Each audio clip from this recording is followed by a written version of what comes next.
This episode is from Series 2 of Modern-ish Poets with Mark Ford and Seamus Perry. To listen to their first series and all other close readings series from the London Review of Books, sign up to our close readings subscription. Go to lrb.me/close readings or click on the link in the description. Welcome to Close Readings, a series of conversations about modern poets who wrote in English, drawing on the rich archive of critical essays and reviews and other pieces that have appeared over the years in the London Review of Books. My name is Seamus Perry, and I teach English at Oxford, and I'm joined today, as usual, by Mark Ford, poet and Professor of English at University College London. And today I'm pleased to say that we're also joined by Joanne O'Leary, editor at The Review, whose expertise in Dickinson has borne fruit in a rich piece about Dickinson's life and also afterlife, which was recently published in the paper. The first thing I'd like to ask you both, I suppose, is why we're talking about Dickinson at all. This series of podcasts is basically devoted, at least in its first inspiration, to 20th century poets, modern poets. Dickinson dies in 1886, and yet when we discussed it, we all thought that she would fit into the series really well. Mark, why do you think she constitutes a kind of modern poet in a way? Dickinson is fascinating from any number of angles. And if on the one hand, you can see her as a kind of illustrating many of the ideals of American history going up to her lifetime, the fascination of her work has mainly been felt in the 20th century, that she didn't publish in her lifetime. Then 3 volumes of poems came out in the 1890s, but in a very different form to the ways in which her manuscripts survived and were discovered after her death. And then the history of her reception in the 20th century is one of the most interesting stories, I think, that 20th century poetry has to tell. So one of the reasons we're talking about Dickinson is because she didn't have much impact in her own period, but she has had enormous impact on 20th century American poetry and British poetry, but particularly American poetry by women writers such as Adrienne Rich, whom we've covered, Sylvia Plath, whom we've covered, that Dickinson stands as the kind of ancestress to those poets. And it's very instructive to look at the terms in which she's edited, the ways in which her work is presented to the public, because of course it's these 1,789 poems survive in manuscript, and there's all different ways of representing those manuscripts as poems in print culture, but also now electronically on the Dickinson Electronic Archive. So there's all kinds of different ways in which her work has percolated throughout the 20th century and the 21st century as well. And it links very much to the ideals of modern American poetry, particularly, I think, in its indeterminacy, the ways in which it's hard to construe a Dickinson poem, what exactly is happening in this poem. And yet there's a kind of fascination, an attempt to, one wants to try and work out and respond to the kind of weirdnesses as well as the kind of the bits that are kind of clearer. And Joanne, what to you makes Dickinson feel like a modern poet rather than the Victorian poet that, literally speaking, she was? Well, I was struck by the article Tom Poland wrote for the paper in 1987, where he quotes Helen McNeill, who says, the whole concept of what poetry is and can do changes when you take Dickinson into account. And so I think that sense in which mythology surrounding Dickinson and her work have come to be definitional of what we think of as the lyric poem, particularly as it was characterized throughout the 20th century. So ideas about introspection, about, returning to the moment in which the poem was written, about process, all of those things which have influenced the way we think about lyric theory. Dickinson becomes definitional and very much part of that. Well, we'll come back to thinking about the ways in which she moves from being this rather peripheral, eccentric figure to being an exemplary and representative figure, perhaps towards the end of our conversation this morning. But let's start back in 1830s New England. She's born in Amherst, Massachusetts, and it's important to understand, I suppose, isn't it, that she's born into actually quite a patrician New England family. Her father's a congressman. She lives in what, to judge by the photographs, is an absolutely immense pile called the Homestead on Main Street in Amherst. She gets an excellent and presumably quite expensive education. But then after just a very brief time at Mount Holyoke, she returns to Amherst, and with the exception of one trip to Washington, and one trip to Philadelphia, Amherst is where she stays. So could you, Joanne, give us some sort of sense of her origins, what Amherst was like, what the Dickinson family was like? Yes, so she's the second of three children. She appears to have been quite jealous of her brother Austin, who inherited her father's law firm and himself had sort of writerly aspirations. She's quite close with her sister Lavinia. After the 1860s, when she travelled to Washington to have some medical treatment for her eyes, she seems to become increasingly seclusive and reclusive. And so that's the kind of image of Dickinson as the solitary spinster who doesn't leave her room that, a lot of readers will be familiar with.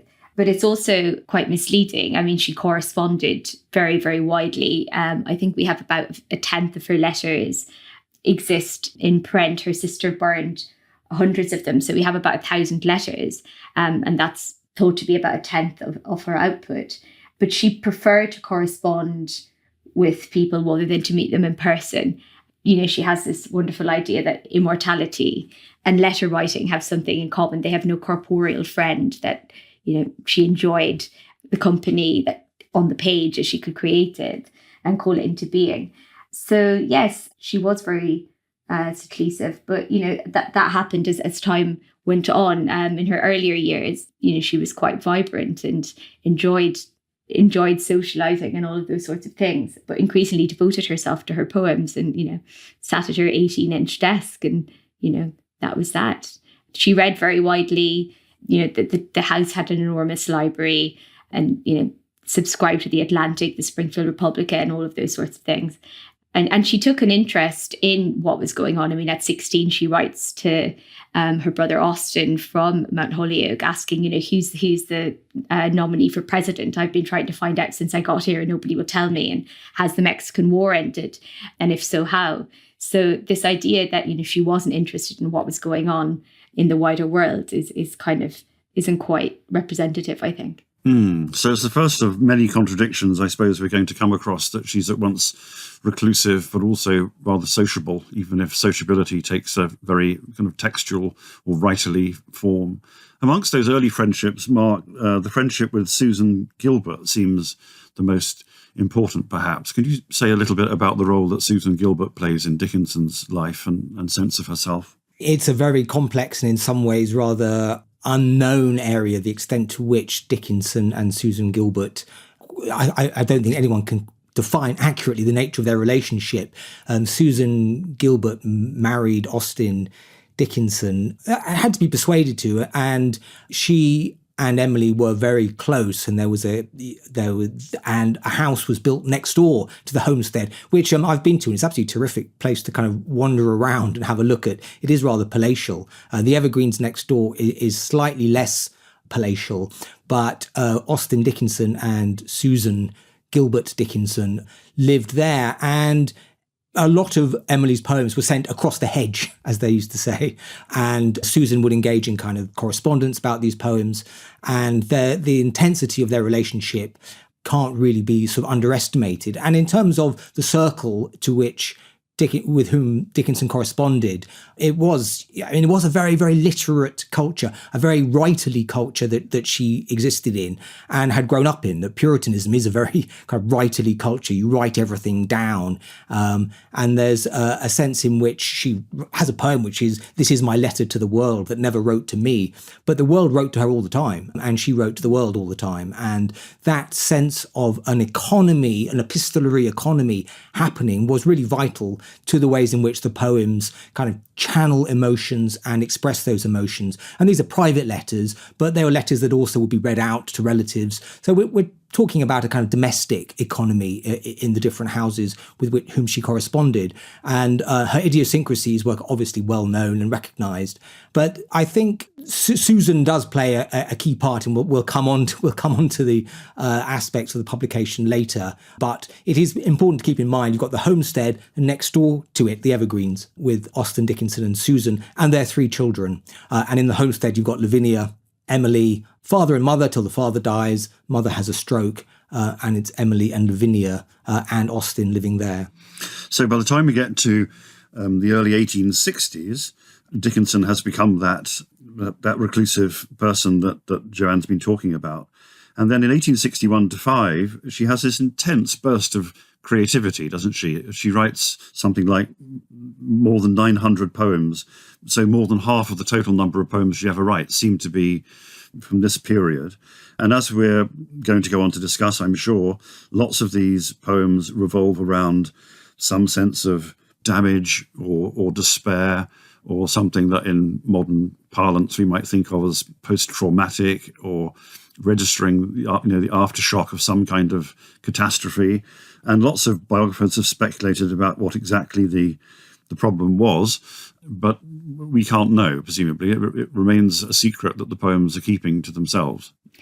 Yes, I think it's no coincidence either that, this intense period of creativity overlapped with the Civil War. Early editors, Thomas Johnson, for instance, are very keen to, suggest that, he says Dickinson held no view of history and did not live in it. But of course, she's extremely disturbed when, Fraser Stearns, who's, a friend of Austin's, dies in the Civil War. The poems never deal with the subject directly in the way that somebody like Whitman did. But I think that, that sense of death and despair and brokenness that kind of characterizes the work has some sort of oblique relation to the period in which she lived. One of her most famous poems, of course, is I Felt a Funeral in My Brain and Mourners to and Fro, which contains a reference to a plank in reason breaking. And Dickinson says, and I dropped down and down. This is interpreted by Helen Wendler as a kind of barely encoded account of a mental breakdown of some kind. And it was a very interesting suggestion that, as it were, a breakdown within Dickinson is mirroring a kind of greater national breakdown on the American stage. What do you make of her mid-century Americanness, Mark? How do you see Dickinson relating to the pressures of her age in that way? I think it's really fascinating that the two 19th century American poets that we read are Whitman and Dickinson, who are both at this very oblique angle to the ages in which they lived. I mean, Whitman tried to figure himself as the spokesperson, the prophet, the orator of democratic America. And he embraced America in the kind of widest possible terms. And Dickinson did the opposite. So it's this really sort of neat complementary set of antitheses. And the ways in which Dickinson channeled American history are always oblique. And the one phrase which I think we can all agree can apply to Dickinson's poetry is that it's oblique. It never tells us exactly what is going on. It tells the truth, but tells it slant, to quote from a famous poem. But as Joanne was saying, they were a very literate household. They took all the magazines. Emerson would come to lecture and would stay next door, the Evergreens. I mean, Dickinson didn't want to meet him, although she kind of worshipped him. And I think Emersonian ideals of self-reliance are very much also an influence or an inspiration for Dickinson in terms of her concept of selfhood.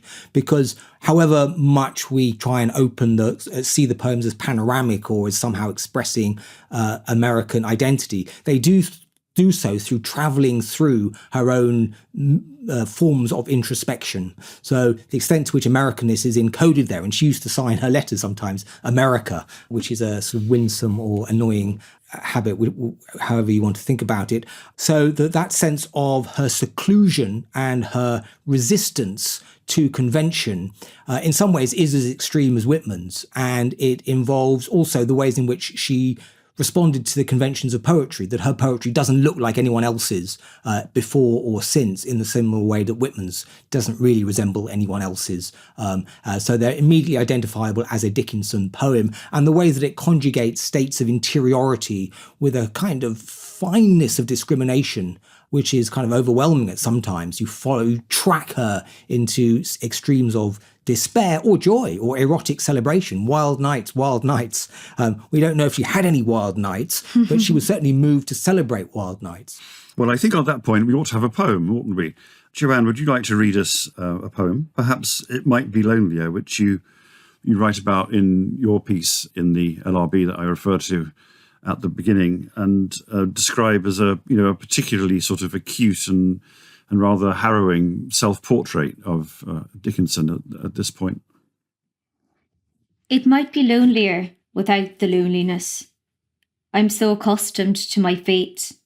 Perhaps the other, peace, would interrupt the dark and crowd the little room, too scant by cubits to contain the sacrament of him.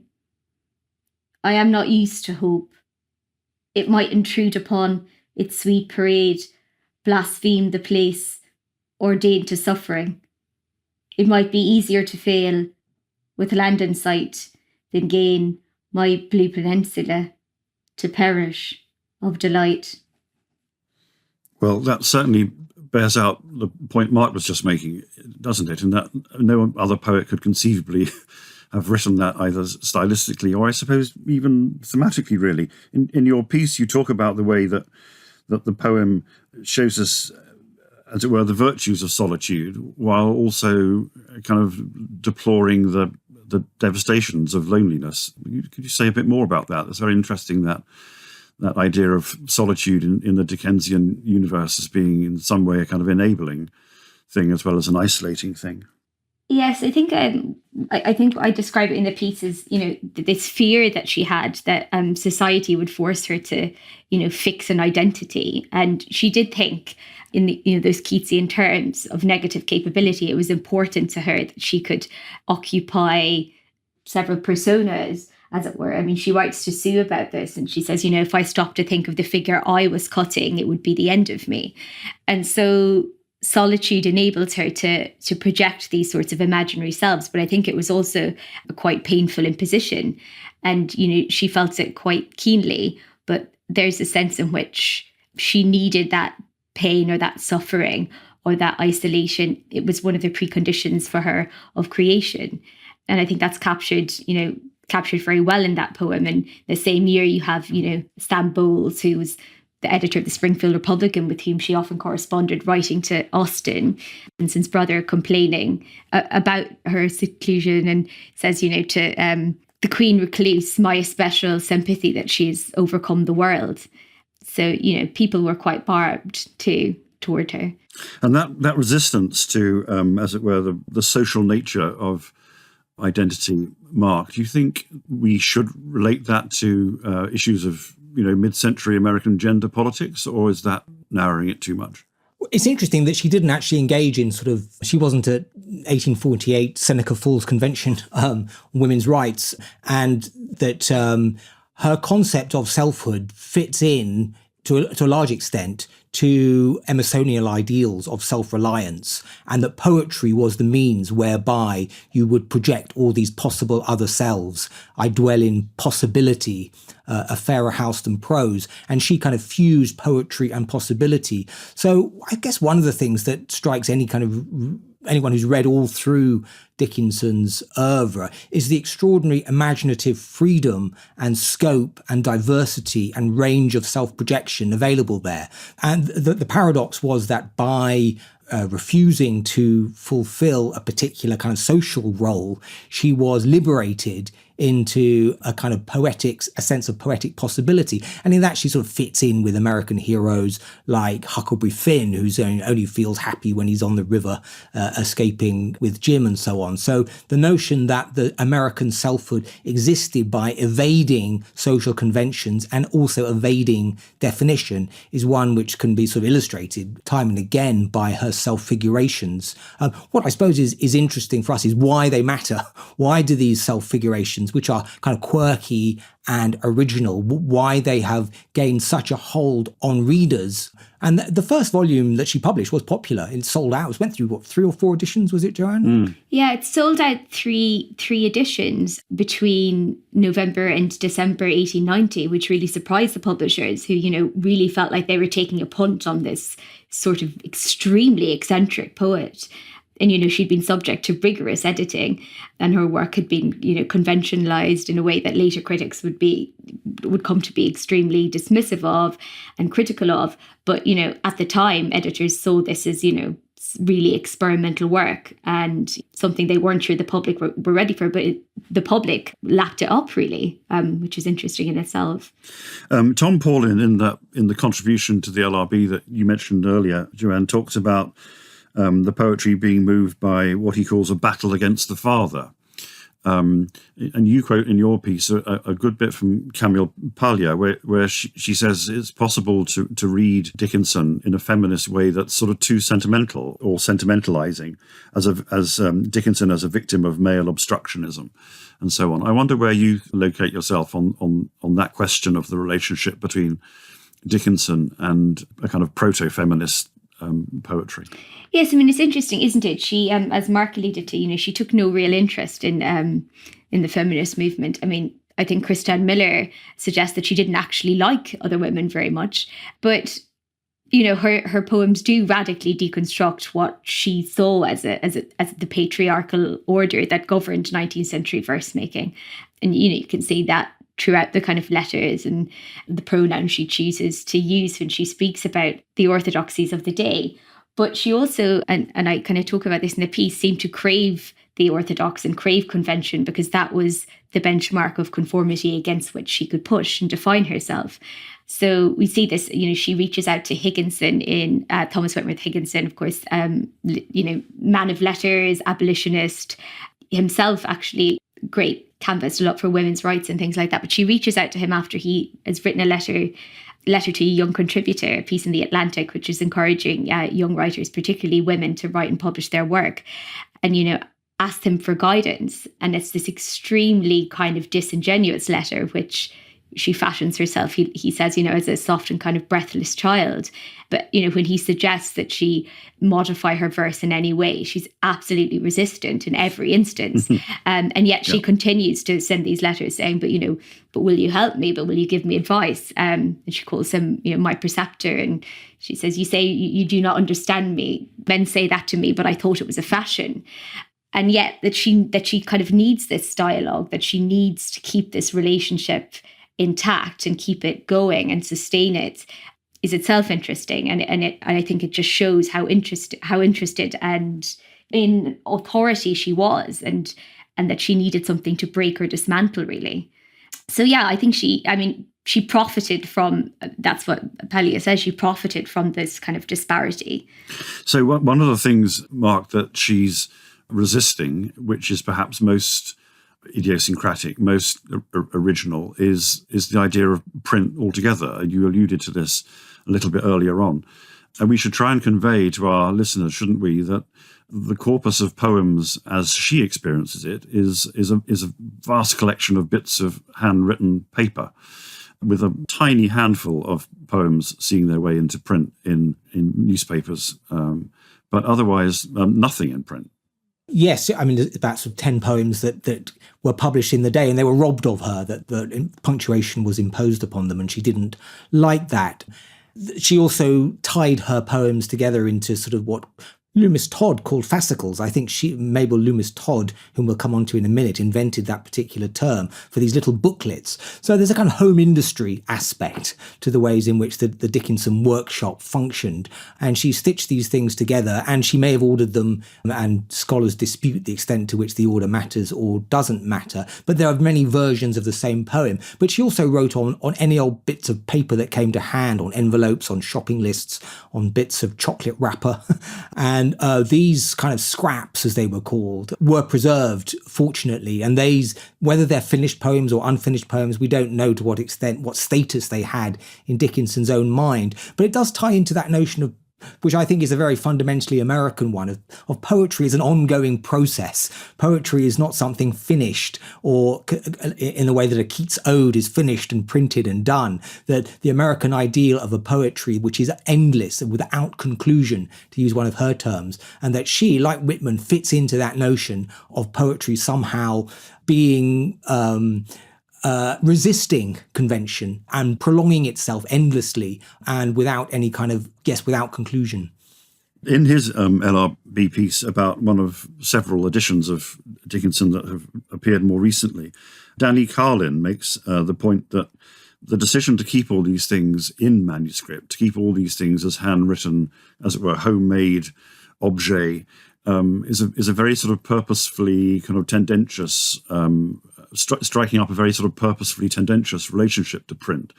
And she does speak, doesn't she, on a number of occasions about publication as being a sin almost. Publication is the auction of the mind of man, she says in one poem, doesn't she? It reduces the human spirit to disgrace of price, as though it kind of monetizes the imagination in a way which is, morally objectionable. How do you, either of you, how do you read that resistance to publication within her whole kind of imaginative vision? It's interesting. So the 10 poems that were published in her lifetime, as Mark said, none of them were published with her express permission. It was a case of Sue slipping a poem to Samuel Bowles. They were all published anonymously and, were regularized and, conventionalized. And she didn't like that, as Mark said.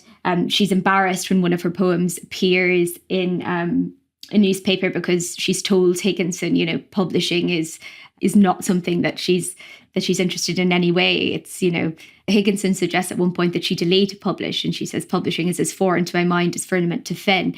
And so there's that aspect to it, and it was a very male culture, and I think the auction of the mind of men is significant. But there was a period where she, I think in the 1860s, very briefly, when she's in contact with Thomas Niles, who will eventually become the publisher, who publishes the first volume in the 1890s, and she sends him 3 poems, and he says, well, I don't like these very much, but maybe send me some more and we could think about a volume. And the phrase he uses is, if you were to give them to the world through the medium of a publisher. And I think that phrase itself set off alarm bells for her. And she withdrew, and she never again, as far as we know, made an attempt to get her own work into print. But, as Mark says in his piece, there are degrees. Okay, so it's, you can be interested in the manuscripts, but some of the pro-manuscript movement, that's, to use Mark's phrase, this attention to the width of a letter and the, precise amount of space between one letter and another, this kind of this strange fetishism of the handwriting can seem very strange, and in some ways can seem to kind of obscure the larger, what's at stake really, in the larger sense with some of these poems. And it can seem a little silly because, of course, many of these poems she wrote out many times. She sent them to Sue, she circulated them within her own group of correspondence, and her handwriting was not identical on each occasion. So it's odd. What do you think about that, Mark? Your piece was a review of, and partly a review of a book called The Gorgeous Nothings. And maybe you could just describe to listeners who haven't come across that extraordinary book what it is, because it does give a very good example, doesn't it, of the way in which these sort of Dickinson relics have become, as you say in your piece, regarded in a kind of hagiographic way. Yes, it's a coffee table book that produces wonderful photographic reproductions of 52 envelopes on which Dickinson had jotted down bits of poems or maybe complete poems. And the envelope is quite a sort of interesting thing, because an envelope signifies sort of transmission or sending of the poem to someone. And there is a way in which writing on an envelope is inherently a quite sort of interesting medium on which to imprint a poem, which then does get sent or doesn't get sent, but has been preserved. I suppose when I think of the aspect of Dickinson's processes of writing poetry and of living, I have a kind of, everyone has theories about what Dickinson was up to and so on. My guess is that she got such a kick out of writing poems and also of keeping those poems in some state of kind of process or indeterminate form that she felt print culture would encroach on the freedom of her imagination, so that she was, unlike most poems, the only equivalent we have is Gerard Manley Hopkins, I think, whose work wasn't published much in his lifetime at all. For Dickinson, it was that the whole experience of inspiration, of writing, of communicating certain poems to Sue, some to other friends, was satisfactory for her. There was enough audience and there was enough appreciation, and she was very self-reliant as well, and that she would do everything not to jeopardize that particular imaginative economy as it worked for her. And she would write these things at night, and even seeing people she felt would disrupt her imaginative independence. It is an interesting point that Danny Carlin makes in that piece, that on the one hand, Dickinson can be seen as representative of a open-ended, very American ideal of the imagination as somehow fluid and uncontained and resisting all convention, resisting all boundaries and overflowing and all expansive. And you get this in Olson or Bob Dylan, who was a great Dickinson fan, in fact. On the other hand, there's all this language of aristocracy, that she's always figuring herself as a queen, as somehow an aristocrat. The soul selects its own society, that somehow she is fantastically disdainful of the masses, of the hoi polloi. Or this is the point that Danny Carlin makes in his interesting piece, I thought, which goes completely counter to that notion of her as an open-ended democratic poet. So to what extent you can you read her figuration is up to you. And I think that possibly, to look at it from the other side of the coin, not the writing process, from the reading process, what has made her so distinctive and popular is that you find what you find in the poems, that there is no actual truth, there is no final reading or interpretation which can serve, that the interpretive process, like the writing process, is never ending, and that is why each new generation finds new ways of reading and editing Dickinson, because to edit Dickinson is to actually to read or interpret her, that because they exist in this unpublished form in manuscripts, how you consume them is also an aspect of how you interpret them. Well, you referred there to one of her most striking poems, The Soul Selects Her Own Society. So since we need another poem at this point, I think, why don't I read that out, and then we can pick up that point that you were just making, that Danny Carlin puts forward about its implicit politics and whether we think he's on the right track there. The soul selects her own society, then shuts the door to her divine majority present no more. Unmoved, she notes the chariots pausing at her low gate. Unmoved, an emperor be kneeling upon her mat. I've known her from an ample nation, choose one, then close the valves of her attention like stone. So the phrase you're alluding to in Danny Carlin's piece, Mark, he says it'd be impossible to imagine a more anti-democratic poem. What do you make of that claim, Joanne? Yes, I think that's true. And I think I touch on it in my piece as well. I mean, the arrogance is daunting. And in my piece, I connect it to, this occasion on which Samuel Bowles travels all the way from Springfield to visit her, and she refuses to see him. And, he shouts from the bottom of the stairs, "Come down, you damn rascal." And then she does come down because he's called her bluff. But there is this sense in which she's playing games with people. I mean, the poems do that too. I mean, her character and the character of the poems are twinned in certain ways. They elude us and they cultivate their elusiveness. You see it too in these letters she writes to Sue about avoiding the congregation, when she's going to church, and these very elaborate descriptions of, I soared like Phoenix until the foe was by, and what, on the page, it doesn't lie low. Its presence on the page doesn't lie low. Her writing doesn't lie low, and it's at odds with this invisibility that she's taking pains to preserve. But yes, I think it's an incredibly anti-democratic poem, and and it's there. And when her niece recalls this scene in Dickinson's bedroom where she mimes locking the door and says, "Mattie, here's freedom," and it's a room of one's own. But she really did feel that it was her right to shut out the world, and she was the queen recluse, again, as Bowles said, and kind of unabashed. She ran away from her family, she loved to be muggy and cross. She said, "I love to hide away from them all." She had no scruples about leaving the burden of the kind of domestic work to her mother and her sister, who worked alongside the family servants. And she felt enormously entitled, I think. And I love that about her, actually. Though, of course, it's incredibly bitchy and unappealing in some ways. But I love the strength of character. She wasn't shy, which is what general readers so often kind of think, or have a sense that she was this kind of timid woman dressed in white. Yes, she was definitely flirting, wasn't she, with kind of ideas of the Gothic heroine, the mad woman in the attic. She read Dickens and Charlotte Bronte, and sometimes you can definitely think that she is flirting with kind of Bertha Mason character or Miss Havisham character that has sort of been forgotten by time and who are living secluded.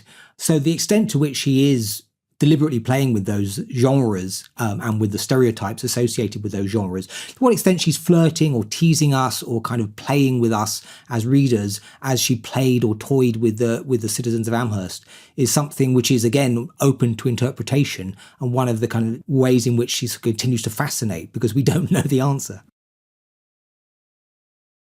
Yes, and a lot of that openness to interpretation is the undecidability of tone, isn't it, from moment to moment. I mean, the poems often move through, a vast range of tone in a short space, and it does make it often very difficult to, this is a virtue, but it makes it very difficult to pin down exactly what the quality of feeling at a particular moment is. So at the end of that poem I read out a moment ago, for example, the poem ends with "close the valves of her attention like stone." And within the rhetorical structure of the poem, it feels like that should be a triumph. But at the same time, if the valves in question are the valves of the heart, then to end with a heart of stone doesn't seem like a good way to end. So there's something very kind of imponderable, isn't there, often about the descriptions of psychological or emotional states in Dickinson's lyric. I suppose it goes back to that poem I read earlier as well. It might be lonelier without the loneliness, that there was a sense in which it was closing off the valves of the heart and turning the self to stone. And out of that, something else emerged.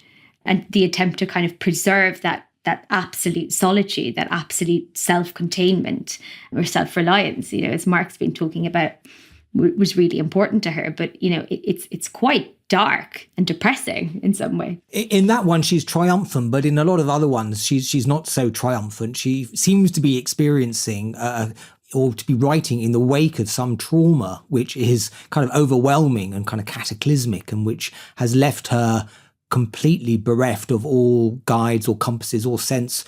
And these are all these poems which approach the state of death, that there's a kind of fascination with death, which is a very 19th century thing, but no one has written so many poems in which she is posthumous. I heard a fly buzz when I died and so on, that she's never tires of exploring that transition between life and death. And apparently she was, is this right, Joanne? She was quite keen on deathbed scenes. She would show up, and like to watch when people died, which is a little bit ghoulish. Yes, yeah. I mean, she was very young as well at this point. I think she was 14, and her cousin Sophia Holland, who was also a schoolmate, was dying, and she had to be led away from her bedside because people were freaked out by how long she stood staring at this, girl in her half-closed eyes. And another, anecdote I mentioned in the piece is Benjamin Neaton, a young attorney who briefly worked with her father and then moved away. He actually was the first person who introduced her to Emerson. But he moved away, and she contacts Everett Hale, a complete stranger. She's never met him, to ask, how he died. What was it like in his final hours? And she says, "I'm very sorry, but, I have nobody else to satisfy my inquiries." And you just think, how odd. But it's that kind of, Wittgenstein's idea that, death is not an event in your life, not even the last one. So it's the radically undecidable, unknowable thing. And for her, it was, such an imaginative stimulus, this threshold. And her poems are so interested in thresholds, those dashes, the strange line breaks, the unorthodox punctuation, all of these connections that aren't quite connections, and where things get lopped off. But I think it's also about her interest in a person becoming a thing, a person becoming an object, that runs through a lot of the poems, and that makes them incredibly ghoulish. That characterises a lot of those poems, and images of rigidity and coldness.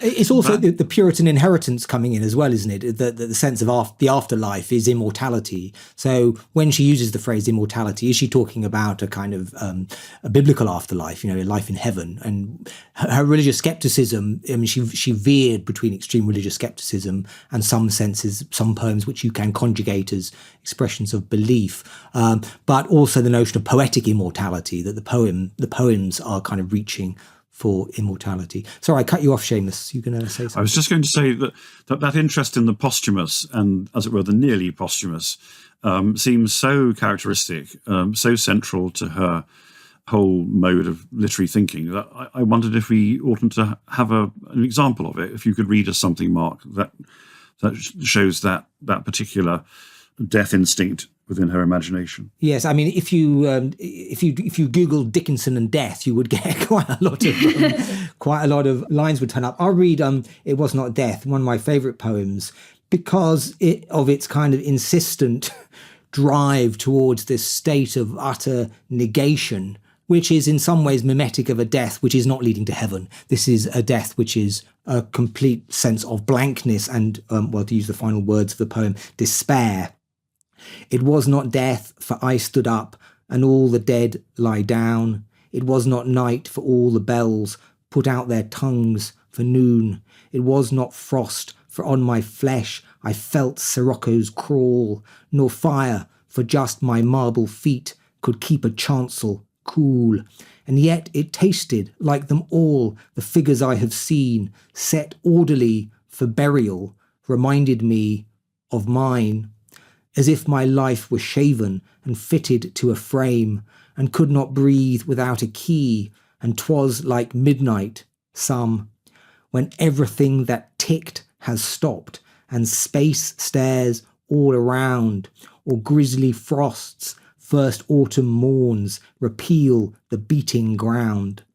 But most like chaos, stopless, cool, without a chance or spar, or even a report of land to justify despair. Mm-hmm. One of the things we haven't drawn attention to, I suppose, which is beautifully exemplified in that poem and in your reading of it, Mark, is her fondness for the dash. That this is we've talked about punctuation a few times, and that's what we've been referring to, I suppose, throughout, that she utilises, just the short line, although actually if you go back to the photographs of the manuscripts, you can see that the short line actually takes all sorts of different forms in her original handwriting, as this very characteristic way of sort of under-articulating or under-punctuating the verse. How do you respond to that feature of her writing style?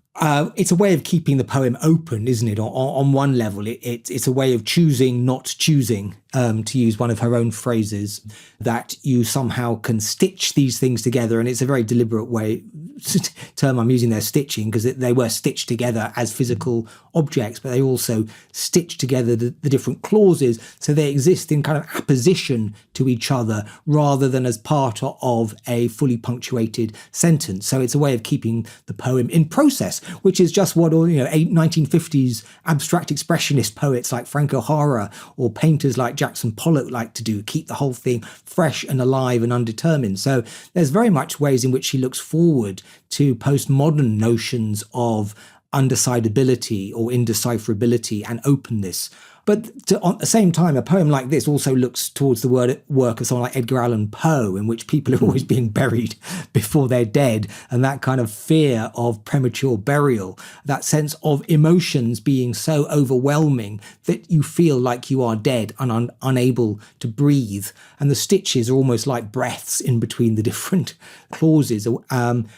Joanne, what's your take on the Dickinsonian dash?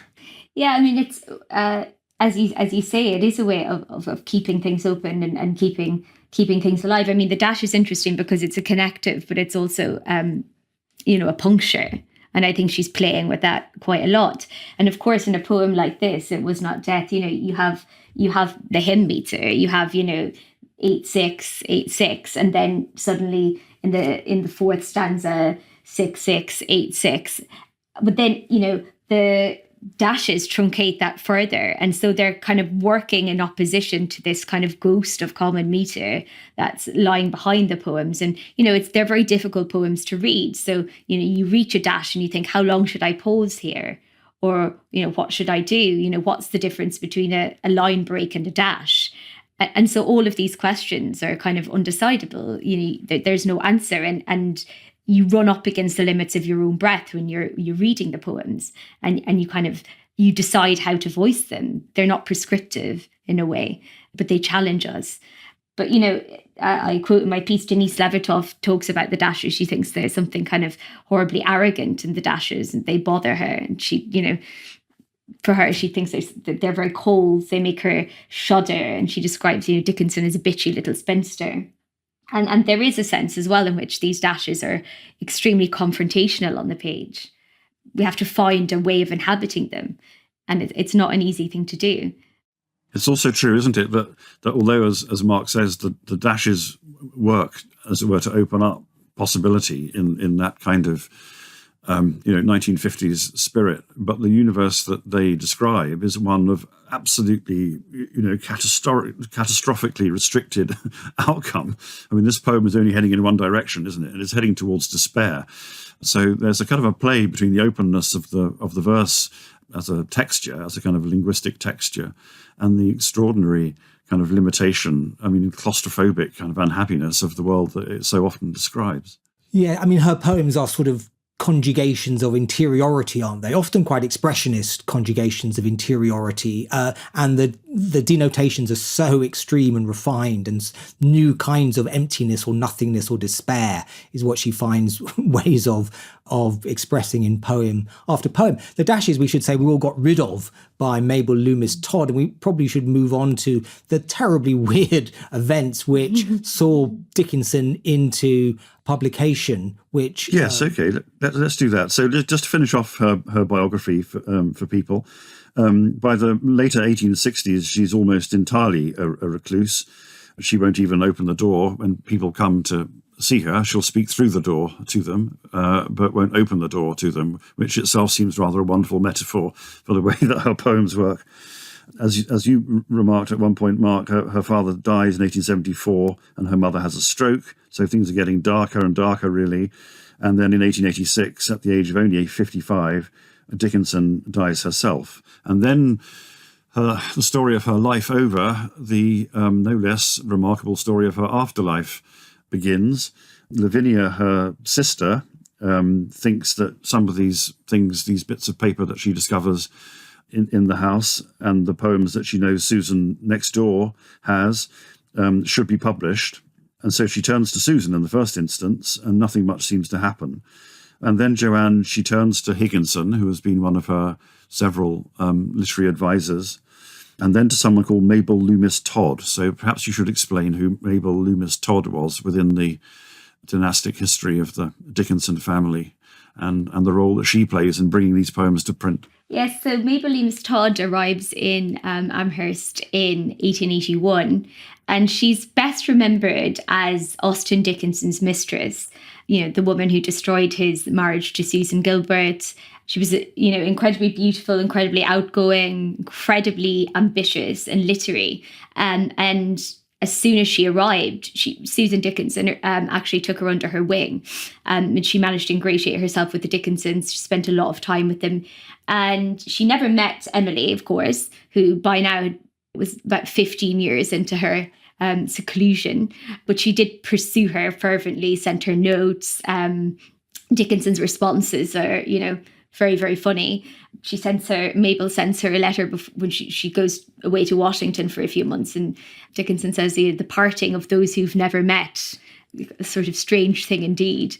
But yes, so after her death, as you say, Lavinia approaches her sister-in-law Sue, with who she had quite an acrimonious relationship, and then Higginson, who says, I'm not sure these poems will work in a volume, and then turns to Todd, who takes the Dickinson cause and, really devotes years and years of her life to, deciphering these manuscripts, transcribing them, attending to Dickinson's handwriting, and eventually convinces Higginson to kind of lend his name and expertise to this project of editing Dickinson. She arranges a meeting with him in Boston, and he's still saying, no, I don't think these poems could be made to work for the public. And she woos him with a kind of reading of some of her favourites. So he's brought on board, and they set out to edit a volume, which is published in November 1890. But, they subjected the poems to what they called editorial surgery. So, the rhyme schemes are regularized, all of the interesting punctuation is removed, titles are imposed on the poems, which Mabel wasn't keen on, but Higginson was insistent on. And the poem sold extremely well, and the second edition was prepared to be published in 1891. But of course, behind all of this is the personal lives of everybody involved. So, Susan Dickinson is irate that her husband's mistress is editing Emily's poems, because of course Emily sent more poems to Sue than to anybody else. She sent her about 250 poems. She sent about 100 to Higginson. So there's what became known as the war between the houses, the evergreens, on the one hand, where Susan Trench, she has all of these poems Dickinson sent her. She says, I'm going to make them up into a volume when I have the time. Lavinia, Dickinson's sister, wants to get the poems published as soon as possible and has, joined forces with Todd. And, drama ensues and everybody kind of falls out with each other. And they bring out quite a few volumes, don't they? So 1890, and then a second series in 1891, and a third series of these poems in 1896. And they all, as you say, involve editorial intervention of a kind that would be absolutely unthinkable today. But at the same time, you point out in your piece that perhaps the scorn with which Higginson and Todd are regularly regarded with by modern Dickinson scholars is perhaps a bit disproportionate, that their role, Todd's role especially in the posthumous life of Emily Dickinson, is something other than merely negative. Yes, I mean, there is, you have to wonder if it hadn't been for Todd, whether these poems would ever have come out of that bureau drawer. I mean, Lavinia finds 1,000 poems after her sister's death, and she can't convince anybody to help her get them into print. And it falls to Todd to do so.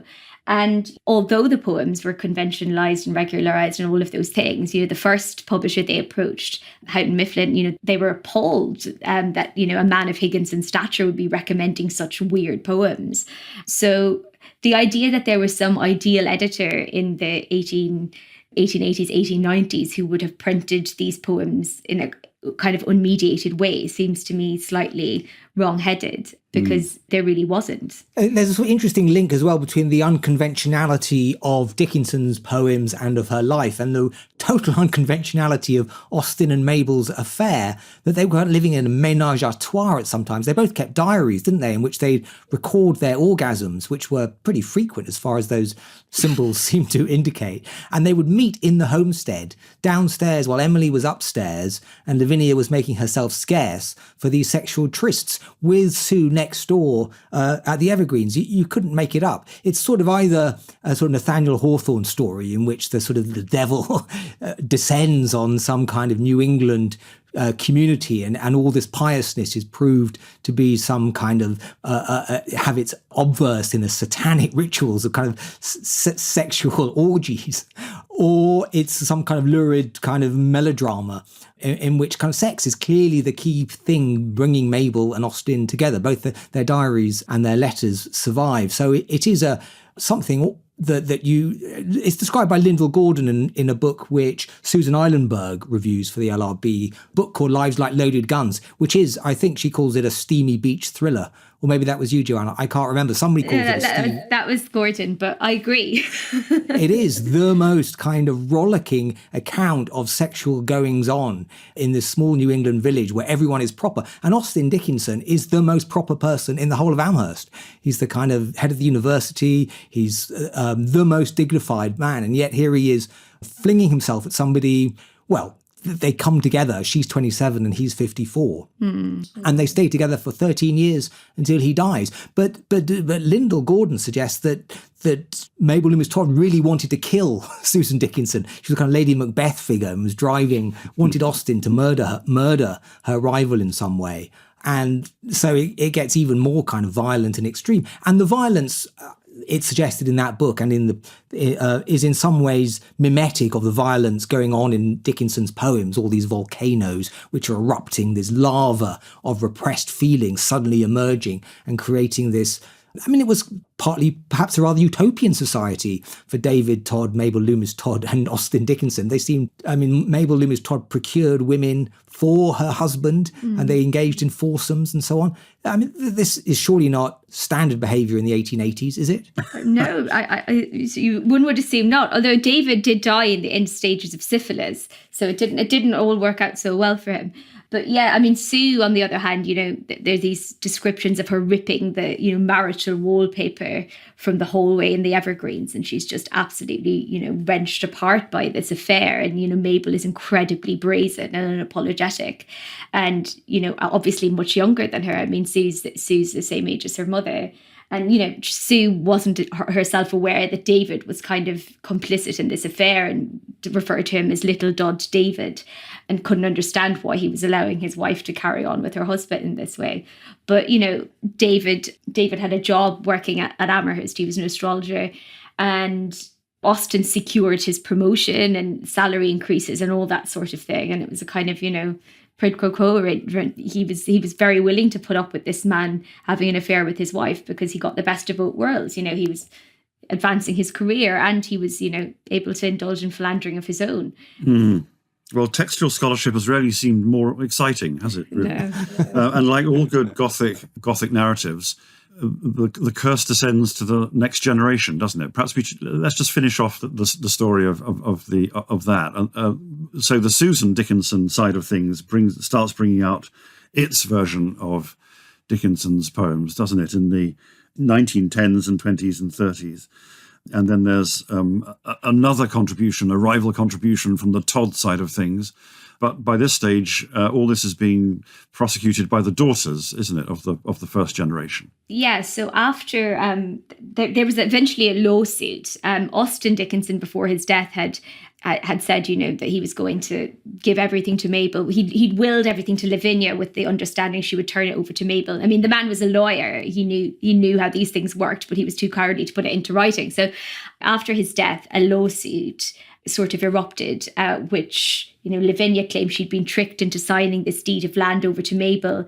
And it came down to Mabel's reputation, really. She was an adulteress. Lavinia was, the surviving member of the Dickinson family. And so Mabel was forced to return the land. And in retaliation for this, Mabel locked up all of the poems that she still had in her possession, hundreds of poems. She just edited the third volume and she locked them up in a camphor chest, and they weren't opened for a quarter of a century. So you fast forward, there's this lull, and then you fast forward to, 1914, when Sue's daughter, Mattie, Dickinson's niece, brings out an edition of poems her mother sent, Dickinson sent to her mother, Dickinson sent to Sue.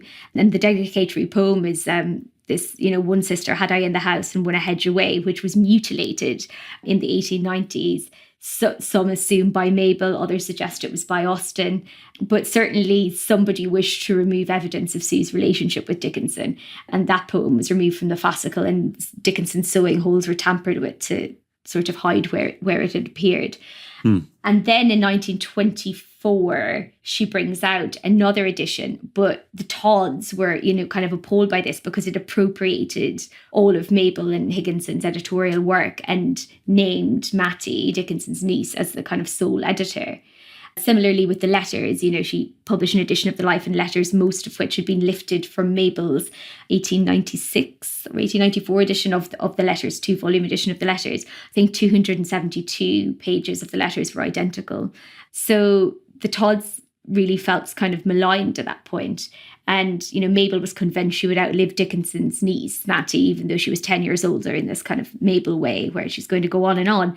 But she doesn't. And so before her death, she asks her daughter, Millicent, who was the first woman to graduate with a PhD from Harvard in geography, if she'll carry on her work and finish editing the poems. She says Dickinson's niece has come along and her volumes are awful. She's made all sorts of sloppy mistakes. Will you take this upon yourself? And she's thinking about it. Then her mother dies, and of course she feels that she has to, in the way, you can't refuse your mother's last wish. So she abandons her career as a geographer and, sets about sorting out all of these papers that have been locked away for a quarter of a century.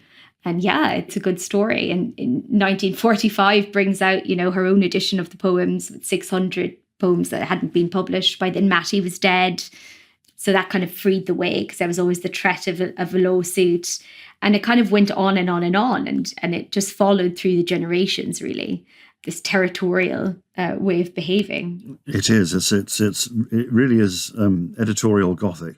And then we won't go into this bit, but anyway, in the end, it all gets sorted out because Harvard University takes over, and that's where we are now, textually speaking, isn't it? I mean, there are still arguments of the kind that Mark has alluded to about whether representing Dickinson in print at all is a viable option.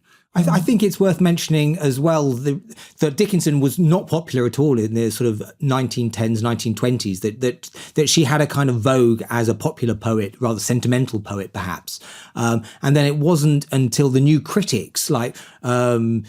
Blackmer, Ivor Winters, John Crowe Ransom, Alan Tate started doing close readings of Dickinson poems that she suddenly became academically respectable. And then the academies get involved and Dickinson becomes canonized along with Whitman as the great 19th century poet. So it's a real turn up for the books, though, in terms of the 20th century history. Dickinson might easily have sort of sunk without trace. In the 1920s, for instance, she wasn't rated as the great American poet of the 19th century at all. So it was this kind of critical vogue that the new critics had for close reading and the compression of her works and the extent to which you could analyse word choices with that kind of fine-grained particularity, and the social context doesn't matter much. So it's a poem that is its own world. It fits in so neatly with the new critics' ideals of practical criticism as they'd kind of I'd say sort of adapted them from the work of Richards and Empson. That was the great critical turn which made her canonical, and which then led to the Thomas Johnson edition of 1955, which printed them, and that's somehow they became the standard, and there were an enormous number of them. Suddenly people realized that became this tremendously powerful oeuvre that no one else had known about until this point, with all its peculiarities. And Johnson made lots of mistakes, which Franklin has since corrected in his edition of 1998. But once the Academy gets involved, particularly Harvard University, as you point out in your piece, Joanne, it all becomes big money is involved. Yes. And so it is...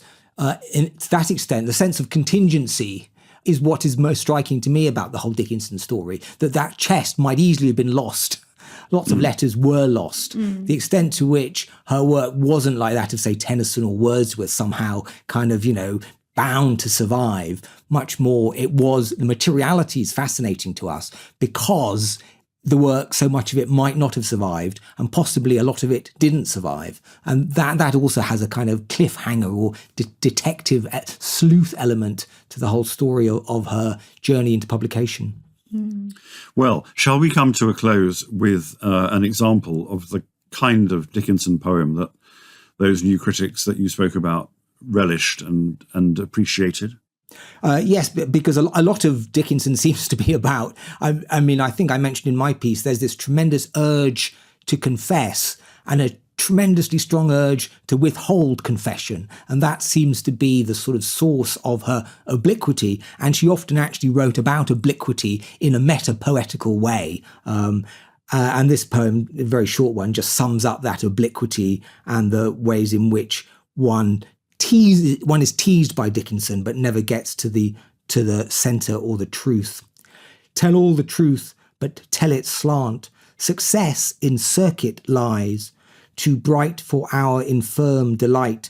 The truth's superb surprise. As lightning to the children eased with explanation kind. The truth must dazzle gradually, or every man be blind.